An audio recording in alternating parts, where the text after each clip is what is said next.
तर आज आपण 12th मधला जो काय तुमचा टॉपिक आहे मेकॅनिकल प्रॉपर्टीज ऑफ फ्लुइड, तर ह्या टॉपिकला आपण स्टार्ट करणार आहे. ओके.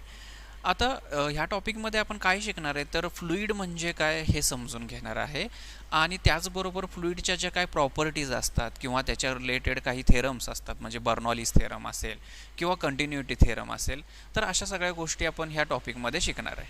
ओके, बघा. आता हा जो काय टॉपिक आहे ॲक्च्युली हा मी 3 ग्रुपमध्ये डिव्हाइड केलेला आहे. पहिला जो काय ग्रुप आहे तर तो आहे काय, फ्लुइड स्टॅटिक्स.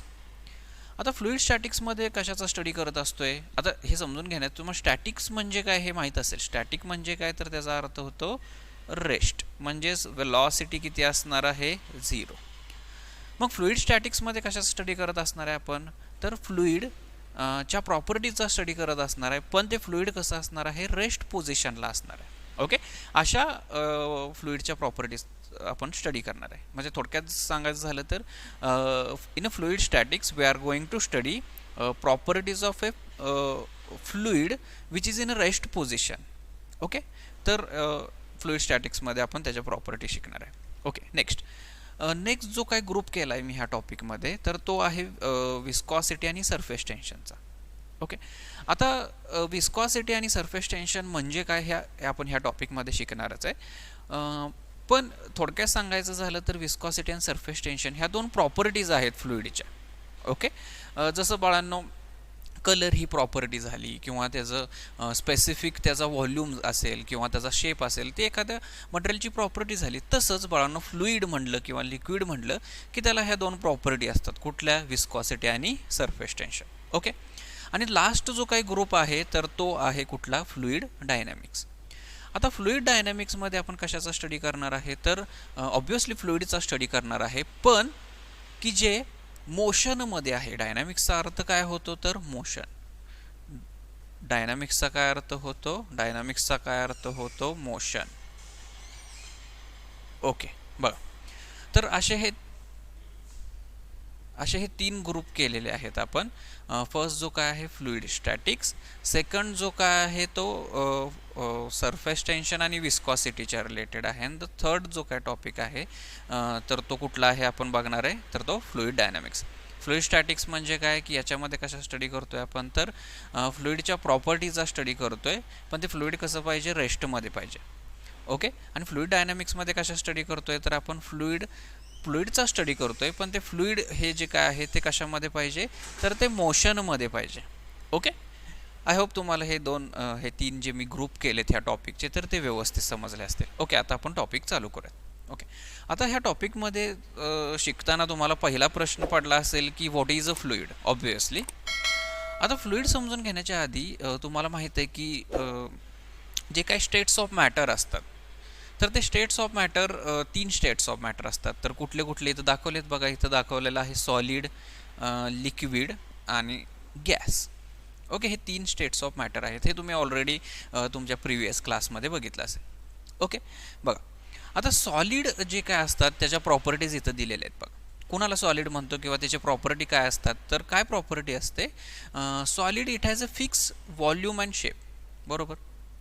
दुसरी गोष्ट, हा जो काही फिक्स व्हॉल्यूम आहे किंवा फिक्स जो काही शेप असतो सॉलिडचा, तर तो कोणामुळे असतो, because the particles are too close to each other.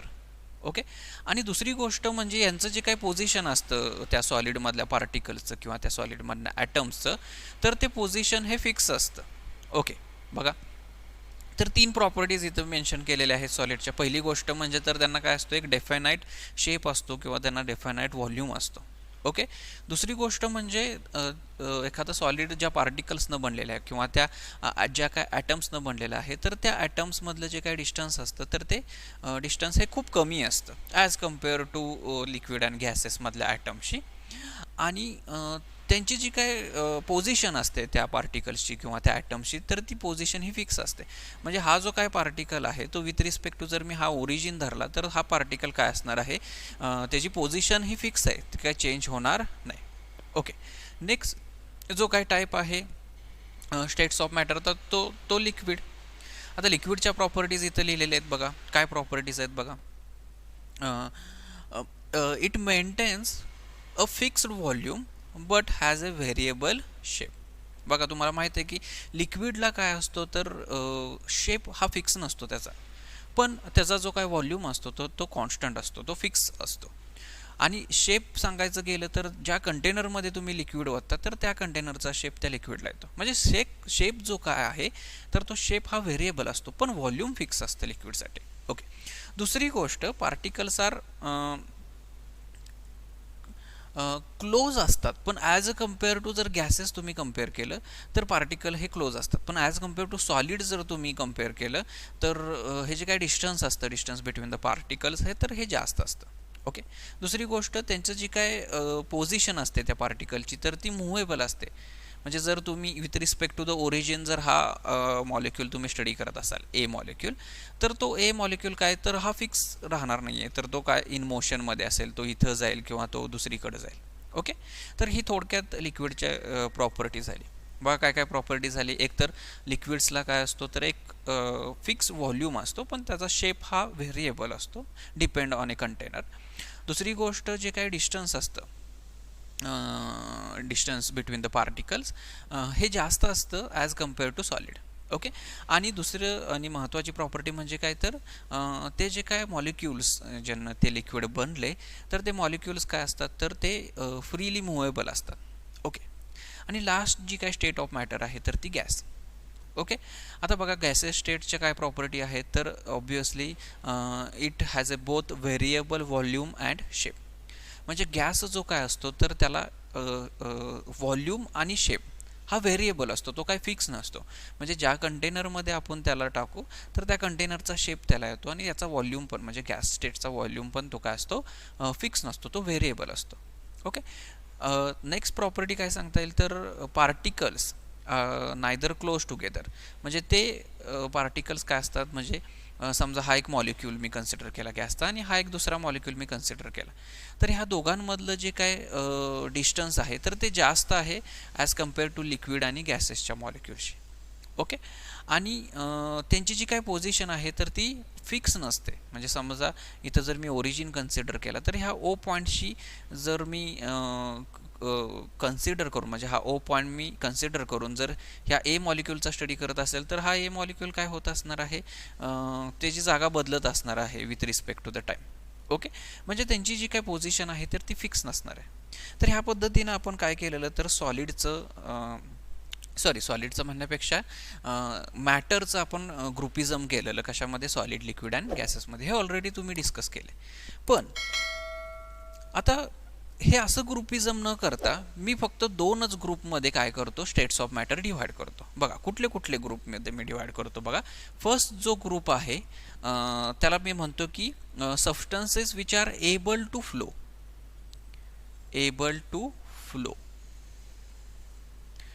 आणि दुसरा मी ग्रुप करतो तर तो काय आहे, substances which are not able to flow. तर अशा दोन याच्यामध्ये मी काय करतो, ग्रुपिझम करतो. बघा आता कुठले कुठले स्टेट्स ऑफ मॅटर आहेत की जे फ्लो करू शकतात. ऑब्वियसली तुम्हाला माहिती आहे की लिक्विड आणि गॅस हे दोन्ही फ्लो करू शकतात. का? कारण की त्याच्यामधले जे काय मॉलिक्युल्स आहेत तर ते मॉलिक्युल्स काय असतात, त्यांची पोझिशन ही फिक्स नसते, ते मुव्हेबल मॉलिक्युल्स असतात. म्हणजे याचाच अर्थ काय होईल की तर ते फ्लो करू शकतात. म्हणजे लिक्विड आणि गॅस हे फ्लो करू शकतात. मग याच्यात मी लिहू का, लिक्विड आणि gas, liquid and gas. Okay. आता असे कुठले सबस्टन्सेस आहेत किंवा असं कुठलं स्टेट ऑफ मॅटर आहे की जे फ्लो करू शकत नाही. ऑब्वियसली ते सॉलिड आहे. आता बघा, हा जो काय फर्स्ट ग्रुप आहे तो महत्त्वाचा आहे माझ्यासाठी.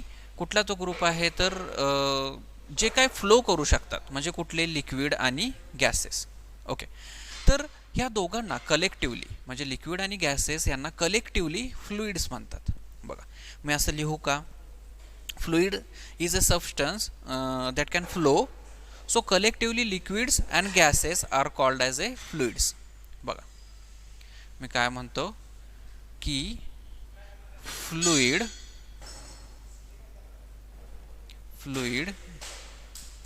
is the substance fluid is the substance that can flow.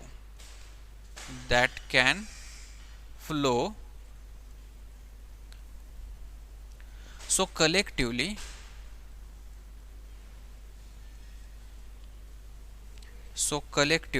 liquids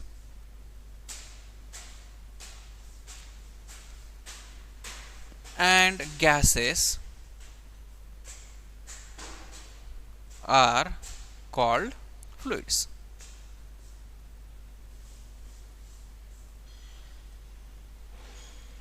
बघा बघू समजतंय का? मी काय म्हटलं की तीन याच्यामध्ये ग्रुपिझम न करता आपण काय केलेलं तर दोनच ग्रुपमध्ये मी स्टेट्स ऑफ मॅटर डिवाइड केले. पहिला जो ग्रुप आहे तो कुठला होता तर the substances which are able to flow and the substances which are not able to flow. First ग्रुपमध्ये कोण येणार? लिक्विड आणि गॅसेस की जे फ्लो करू शकतात. तर ह्या दोघांनाच कलेक्टिव्हली काय म्हणतात तर फ्लुइड्स. बघा मग फ्लुइडची काय डेफिनेशन लिहिता आली? Fluid is a substance that can flow, म्हणजे जे फ्लो करू शकतात ते फ्लुइड्स. त्याच्यामुळं collectively liquids and gases are called as a fluids. Okay, I hope तुम्हाला फ्लुइड म्हणजे काय हे थोडक्यात समजलं असेल. पण हीच डेफिनेशन आहे का फ्लुइडची? नाही आहे. करेक्ट डेफिनेशन इथं लिहिलेली आहे बघा.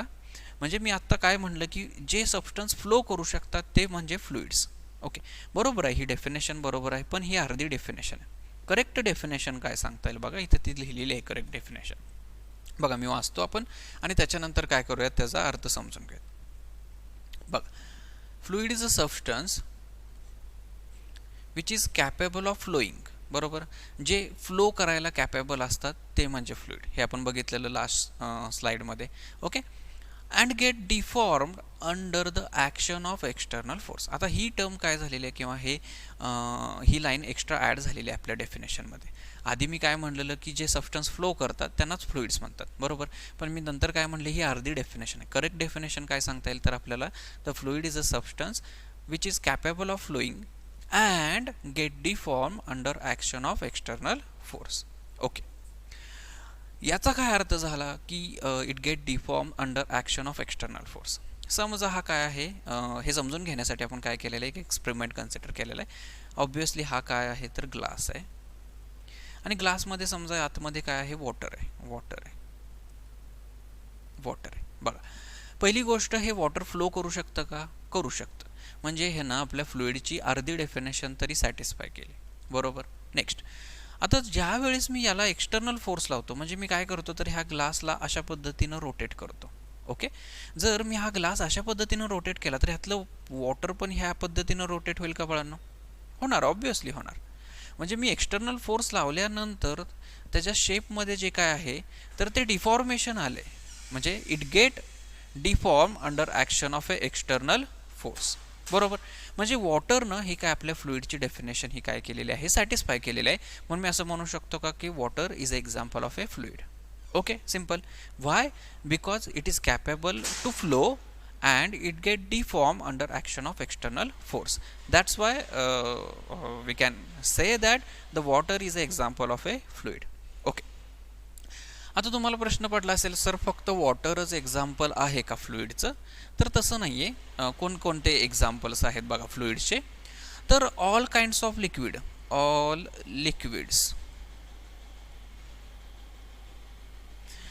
Liquids are the example of a fluid. All kind of gases, all gases are the examples of a fluid. आता तुम्ही म्हणाल की तर सर ऑल लिक्विड्समध्ये सर ऑइल पण आलं का? हो, त्याच्यामध्ये ऑइल पण आलं. त्याच्यामध्ये तुम्ही जर हे कन्सिडर केलं कुठलंही लिक्विड तुम्ही कन्सिडर केलं तर ते फ्लुइड म्हणून आपण कन्सिडर करतो. ओके, ऑल गॅसेसमध्ये काय तुम्ही म्हणाल सर कार्बन मोनॉक्साईड का पण? हो, कार्बन डायऑक्साईड का पण? हो, ऑक्सिजन पण, नायट्रोजन गॅस पण, सगळे गॅसेस फ्लुइड म्हणून करतो. आणि सगळ्यात महत्त्वाचा जो काय टाईप आहे किंवा सगळ्यात महत्त्वाचा पण जो काय ग्रुप आहे फ्लुइडचा तर तो आहे प्लाझ्मा. तर तो काय आहे? प्लाझ्मा. आता तुम्हाला प्रश्न पडला असेल सर हे प्लाझ्मा म्हणजे काय आणि कशा पद्धतीनं प्लाझ्मा तयार होतो किंवा कुठं असतो प्लाझ्मा? तर पहिली गोष्ट तर प्लाझ्मा हा सनमध्ये असतो किंवा असं म्हटलं तरी चालेल की सन हा प्लाझ्माने बनलेला असतो. आता तुम्ही म्हणाल सर प्लाझ्मा मग कसा तयार होतो? ओके, ते खूप हायर स्टडीजला आहेत, पण थोडक्यात मी सांगतो की ज्यावेळेस तुम्ही एखादा गॅस हा खूप हाय टेम्परेचरला हीट करता, तर त्यावेळेस तो काय होतो, प्लाझ्मा होतो. म्हणजे प्लाझ्मा म्हणजे काय थोडक्यात, तर it is a collection of ions, that's it, बाकी काय नाही.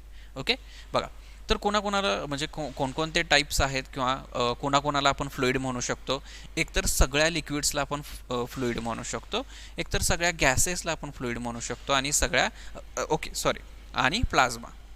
Those are all examples of a fluids. Okay, बघा, आता नेक्स्ट जो काय पॉईंट आहे, तर तो आहे difference between solid and fluid. मागच्या स्लाइडमध्ये मी तुम्हाला सांगितलेलं की आपण 3 ग्रुप न करता आपण काय केलेले, 2च ग्रुप केलेले स्टेट्स ऑफ मॅटरचे. एक तर पहिला की जे फ्लो करू शकतात त्यांना आपण काय म्हणलं, तर फ्लुइड. ओके, आणि जे फ्लो करू शकत नाही असे कुठले, सॉलिड. म्हणजे 3 ग्रुप करण्यापेक्षा आपण काय केले, स्टेट्स ऑफ मॅटरचे 2च, एक तर फ्लुइड आणि सॉलिड. आता जो काय डिफरन्स आहे ह्या दोघांमधला, की नक्की काय डिफरन्स आहे सॉलिड आणि फ्लुइडमध्ये, तर तो आता आपण समजून घेणार आहे. समजा इथं एक सॉलिडचा काय आहे, ब्लॉक आहे. हा काय आहे, ए सॉलिडचा ब्लॉक आहे. ओके, आता हा सॉलिडचा ब्लॉक बाळांनो, ज्यावेळेस मी याच्यावर एक्सटर्नल फोर्स लावतो, म्हणजे समजा मी ह्या पद्धतीनं इथं काय करतो, याच्यावर एक्सटर्नल फोर्स लावतो ह्या पद्धतीनं. 1 सेकंड. ओके, मी काय करतो, याच्यावर एक्सटर्नल फोर्स लावतो इथं. ह्या पद्धतीनं मी काय करतो, एक्सटर्नल फोर्स लावतोय. हा आणि हा ब्लॉक सेमच आहे बरं का. म्हणजे ज्यावेळेस मी एक्सटर्नल फोर्स लावतोय, तर त्यावेळेस काय होईल, हा ब्लॉक आहे ह्या पद्धतीनं काय होतोय, डिफॉर्म होतोय. आता डिफॉर्म होतोय म्हणजे काय, तर त्याचा शेप चेंज होतोय. आता इथं 2 गोष्टी महत्त्वाच्या आहेत किंवा लक्षात घेण्याजोग्या आहेत, की ज्यावेळेस सॉलिड हा डिफॉर्म होतोय, तर त्यावेळेस तो डिफॉर्मेशनला अपोज करतो. आता डिफॉर्मेशनला अपोज करतो म्हणजे काय, तर सॉलिड काय करतो, ह्या एक्सटर्नल फोर्सला एक थोडासा अपोजिंग फोर्स अप्लाय करतो. ओके, म्हणजे सॉलिड अपोजेस द डिफॉर्मेशन. बघा, मग मी फर्स्ट प्रॉपर्टी लिहू का सॉलिडची. काय करतो सॉलिड, म्हणजे ज्यावेळेस आपण त्याच्यावर फोर्स अप्लाय करतो, तर त्या फोर्सला काय करतो, सॉलिड अपोज करतो. बघा, म्हणजे सॉलिड अपोजेस डिफॉर्मेशन. बरोबर. नेक्स्ट जी काय प्रॉपर्टी सांगता येईल सॉलिडची, तर ती काय आहे, ज्यावेळेस मी हा एक्सटर्नल फोर्स काढून घेईल, त्यावेळेस सॉलिड काय करतो रे, त्याच्या ओरिजिनल शेपला येण्याचा प्रयत्न करतो का, ऑब्व्हियसली. म्हणजे ज्यावेळेस मी त्याच्यावरचा एक्सटर्नल फोर्स काढून घेतो, it gains it original shape, or we can say that it tries to gain its original shape. आता तो घेतो का नाही, ते डिपेंड आहे, ते ऑब्जेक्ट जो काय किंवा ते सॉलिड जे आहे ते इलॅस्टिक आहे का इनइलॅस्टिक आहे. पण it tries to get it original shape. Okay, बघा, म्हणजे जे काही डिफॉर्मेशन आहे, म्हणजे जे काही शेप डिफॉर्मेशन आहे बाळांनो, तर ते शेप डिफॉर्मेशन हे रिव्हर्सिबल असतं. ओके, बघा, तर ही सेकंड प्रॉपर्टी झाली सॉलिडची. काय सेकंड प्रॉपर्टी झाली बघा, 1 second. Deformation is reversible. Deformation is reversible.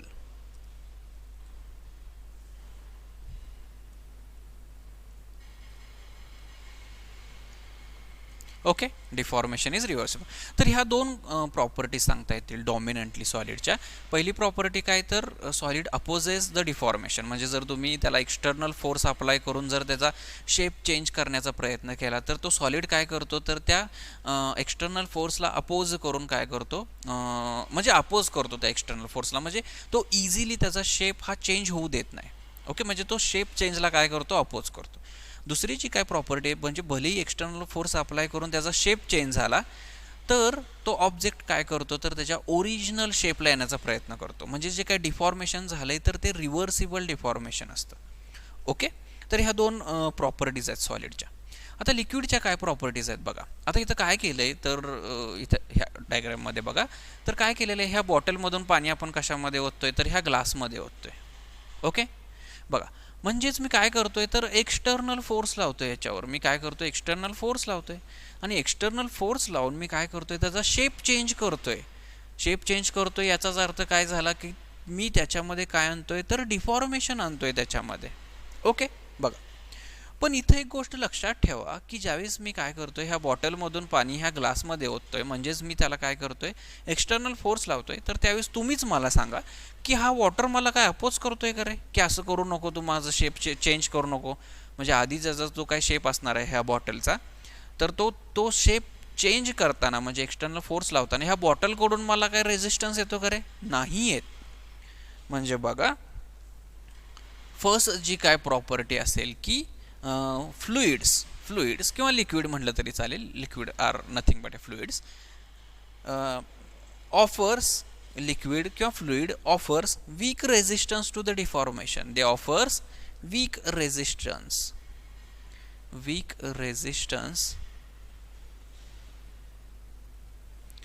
To deformation.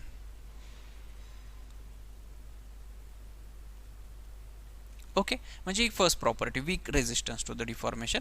आणि दुसरी प्रॉपर्टी मला सांगा, आता मी शेप चेंज केला आहे, म्हणजे ह्या सुरुवातीला पाणी कसं होतं, ह्या बॉटलमध्ये होतं, त्याला बॉटलचा शेप होता, इथं बॉटलचा शेप होता त्याला. ओके, आणि ज्यावेळेस मी त्याचा शेप चेंज केला आहे, म्हणजे त्याला फोर्स लावून मी त्याचा कशाचा शेप आणला आहे, तर त्याला आता या ग्लासचा शेप आणला आहे. आता मला सांगा, हे ॲटोमॅटिकली ह्यातलं वॉटर हे परत त्या पाण्याच्या बाटलीचा शेप घेईल का? म्हणजे जे काही डिफॉर्मेशन झाले, जे काही शेप डिफॉर्मेशन झाले, तर ते रिव्हर्सिबल आहे का शेप डिफॉर्मेशन? नाही. म्हणजे इथं म्हणता येईल की deformation is irreversible. Deformation is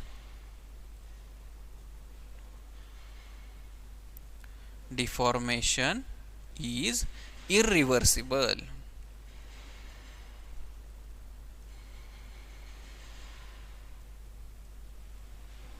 okay, बघा, आय होप तुम्हाला हा डिफरन्स समजला असेल. कुठला डिफरन्स, कशामधला डिफरन्स बघतोय, तर आपण सॉलिड आणि फ्लुइडमधला डिफरन्स बघतोय. काय डिफरन्स आहे बघा, तर मी काय म्हणलं तुम्हाला की जे काही स्टेट्स ऑफ मॅटर आहेत, तर ते स्टेट्स ऑफ मॅटर आपण 3 ग्रुपमध्ये न डिव्हाइड करता, म्हणजे सॉलिड, लिक्विड आणि गॅसेसमध्ये न डिव्हाइड करता आपण काय केलेले, 2च ग्रुप केलेले, एक तर फ्लुइड आणि दुसरा ग्रुप जो होता सॉलिड. आता त्या दोघांमधला डिफरन्स बघतोय. आता सॉलिडमध्ये मी काय सांगितलं, तर त्याच्या 2 प्रॉपर्टीज असतात. फर्स्ट प्रॉपर्टी म्हणजे काय, इट अपोजेस द डिफॉर्मेशन. म्हणजे तुम्ही इझिली सॉलिडचा शेप चेंज करू शकत नाही. जर तुम्ही शेप चेंज करायला गेला एक्सटर्नल फोर्स अप्लाय करून, तर त्यावेळेस काय करतो सॉलिड, त्या डिफॉर्मेशनला, त्या शेप चेंजला काय करतो, अपोज करतो. सेकंड प्रॉपर्टी काय सांगता येईल, तर जे काही डिफॉर्मेशन तुम्ही घडवून आणता, तर ते रिव्हर्सिबल असतं. म्हणजे solid tries to get its original shape. Exactly तो ओरिजिनल शेप घेतो का न घेतो ती नंतरची गोष्ट आहे, ते डिपेंड आहे, तो जो काय सॉलिड आहे तो इलॅस्टिक आहे की non elastic. But solid tries to gain its original shape. म्हणजे त्याच्यामुळे मी असं म्हटलं की जे काही डिफॉर्मेशन असतं, ते डिफॉर्मेशन कसं असतं, रिव्हर्सिबल असतं. ओके, बघा, नेक्स्ट फ्लुइडचं काय आपण प्रॉपर्टी बघितली, 2 प्रॉपर्टी बघितल्या की ज्यावेळेस मी याच्यावर एक्सटर्नल फोर्स अप्लाय करतो त्याचा शेप चेंज करण्यासाठी, तर त्यावेळेस काय होतं, त्या फ्लुइडकडून वीक रेजिस्टन्स त्या डिफॉर्मेशनला अप्लाय होतो. म्हणजे तो जो काय फ्लुइड असेल, तर तो फ्लुइड कमी रेजिस्टन्स त्याला प्रोव्हाइड करतो त्या डिफॉर्मेशनला. ओके, म्हणजे फ्लुइडमध्ये जे काही डिफॉर्मेशन असतं ते इझिली होतं, त्याला अजिबात फ्लुइड करून कुठलाही रेजिस्टन्स अप्लाय होत नाही. ओके, आणि नेक्स्ट प्रॉपर्टी जी काय आहे, तर ती डिफॉर्मेशन इज इरिव्हर्सिबल. इथं एक्झाम्पलवरून तुम्हाला लगेच समजेल की याचा अर्थ काय, डिफॉर्मेशन इज इरिव्हर्सिबल. मी काय केलं, त्या पाण्यात ते बॉटलमधलं पाणी काय केलं, ह्या ग्लासमध्ये ओतले. आता हे ओतताना म्हणजेच मी काय केलं, शेप चेंज केला आहे, त्याचा शेपमध्ये डिफॉर्मेशन आणले. ओके, आता हे जे काय डिफॉर्मेशन झालं आहे, तर ते परत माझं भरून निघणार आहे का, म्हणजे ह्या ग्लासमधलं वॉटर हे परत त्या बॉटलमधल्या पाण्यासारखा शेप घेण्याचा प्रयत्न करेल का, नाही. म्हणजे deformation is irreversible in fluid. Okay, तर ह्या अशा 2 महत्त्वाच्या प्रॉपर्टीज आहेत फ्लुइडच्या, आणि आधी आपण बघितले सॉलिडच्या. तर हे 2 महत्त्वाचे डिफरन्सेस आहेत, difference between solid and fluid.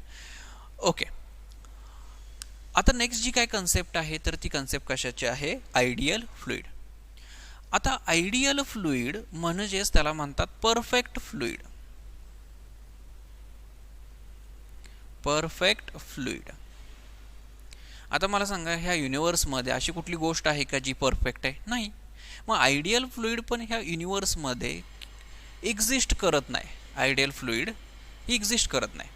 आता जर आयडियल फ्लुइड एक्झिस्ट करत नसेल नेचरमध्ये किंवा युनिवर्समध्ये, तर हे इंट्रोड्यूस करण्याची काय गरज? तर ॲक्च्युली ह्या आयडियल फ्लुइडला फक्त मॅथमॅटिकल सिग्निफिकन्स आहे. नेचरमध्ये आयडियल फ्लुइड कुठेही एक्झिस्ट करत नाही. आता कशा पद्धतीने ह्या आयडियल फ्लुइडचा सिग्निफिकन्स आहे, मॅथमॅटिकल सिग्निफिकन्स आहे, मी थोडक्यात सांगण्याचा प्रयत्न करतो. आता ज्यावेळेस तुम्ही समजा फ्लुइडचा स्टडी करत असता तर फ्लुइडला वेगवेगळे पॅरामीटर्स असतात. कसे पॅरामीटर्स? डेन्सिटी असेल, त्याची विस्कॉसिटी असेल, त्याचं सरफेस टेन्शन असेल, परत त्याचा फ्लो असेल. ओके, तर असे बरेचसे पॅरामीटर्स असतात. आता एवढ्या सगळ्या पॅरामीटर्सना एकत्र घेऊन त्या फ्लुइडचा अभ्यास करणं हे सोपं आहे का? नाही आहे सोपं. मग काय करावं लागेल की त्यातले काही पॅरामीटर्स बाळांनो आपल्याला काय करावे लागतील, हे 0 आहेत किंवा ते पॅरामीटर कॉन्स्टंट आहेत असं अज्युम करून आपल्याला ते काय सोडवलं पाहिजे, जेणेकरून काय होतं, ते जे काय मॅथमॅटिकल फॉर्म आहे किंवा जो काय मॅथमॅटिकल प्रॉब्लेम आहे तर तो इझी होतो. म्हणजे to make a mathematical problem or to make a properties of a fluid more understandable, ideal fluid concept is introduced. Simple. पण हे काय नेचरमध्ये एक्झिस्ट होतं का आयडियल फ्लुइड? नाही होत नेचरमध्ये. ओके, आता आयडियल फ्लुइड कुणाला म्हणायचं? बघा इथं 4 पॉईंट दिलेत. जर एखाद्या फ्लुइडनं हे 4ही पॉईंट सॅटिस्फाय केले तर त्या फ्लुइडला म्हणायचं आयडियल फ्लुइड किंवा परफेक्ट फ्लुइड. ओके, कुणाला म्हणायचं आयडियल फ्लुइड? बघा, the ideal fluid is incompressible, non viscous, its flow is irrotational and steady. बघा, जर एखाद्या फ्लुइडनं ह्या 4ही पॅरामीटर सॅटिस्फाय केले तर त्याला आयडियल फ्लुइड म्हणतो आपण. म्हणजे कुठले कुठले? If fluid is incompressible, non viscous, irrotational and steady. असं जर त्यांनी 4ही पॅरामीटर्स हे सॅटिस्फाय केले तर त्याला आपण आयडियल फ्लुइड म्हणतो. आता तुम्हाला असा प्रश्न पडला असेल की सर हे इनकॉम्प्रेसिबल म्हणजे काय, नॉन विस्कस म्हणजे काय, अँड इररोटेशनल फ्लो म्हणजे काय असतो, आणि स्टेडी फ्लो म्हणजे काय असतो. ओके, आता आपण हे एक एक समजून घेऊयात. बघा बघा, इनकॉम्प्रेसिबल म्हणजे काय रे बाळांनो? नावातच आहे. इनकॉम्प्रेसिबल म्हणजे काय असेल की ज्याला आपण कॉम्प्रेस करू शकत नाही. ओके, जर कॉम्प्रेस करू शकत नाही तर याचाच फिजिक्सचा काय अर्थ झाला, तर त्या फ्लुइडची डेन्सिटी जी काय असणार आहे तर ती काय असणार आहे? कॉन्स्टंट. डेन्सिटी जी काय असणार आहे तर ती असणार आहे कॉन्स्टंट. नॉन विस्कस कोणाला म्हणायचं? तर ऑब्वियसली की ज्याची विस्कॉसिटी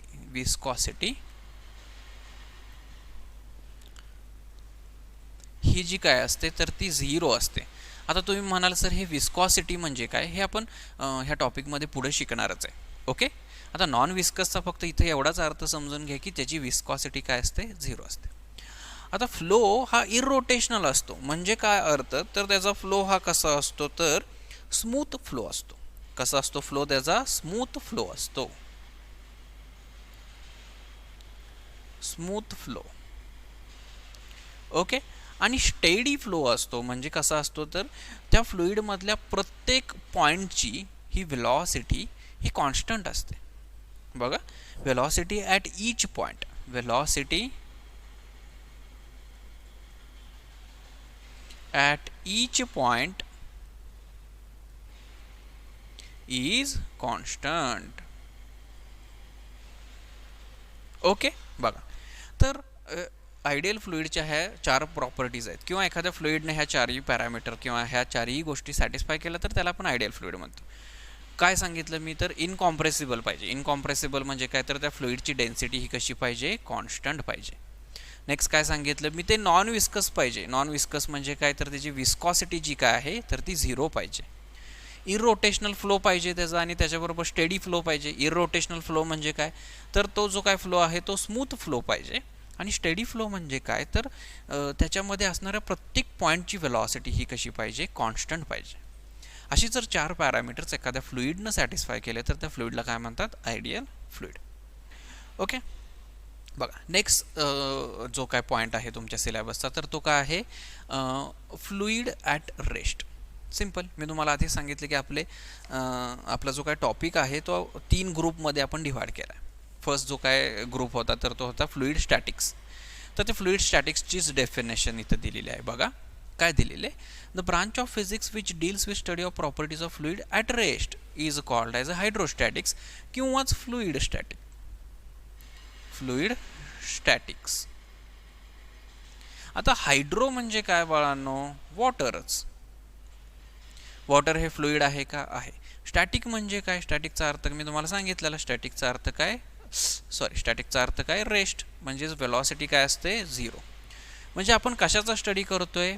फ्लुइडचा स्टडी करतोय, पण ते पण कसं आहे? रेस्टला आहे. ते पण कसं आहे? रेस्टला आहे. तर अशा फ्लुइडच्या प्रॉपर्टीचा जर आपण स्टडी करत असेल, म्हणजे जे फ्लुइड रेस्टला आहे आणि त्याचा जर आपण स्टडी करत असेल, तर त्या ब्रांचला काय म्हणतात? हायड्रोस्टॅटिक्स किंवा fluid statics. Okay, simple concept आहे, बाकी काय नाही. ओके, तर इथंच आपण आजचं लेक्चर हे एंड करूयात. नेक्स्ट लेक्चरमध्ये आपण प्रेशर, फ्लुइड प्रेशर म्हणजे काय हे समजून घेऊयात. ओके, इथंच थांबूयात.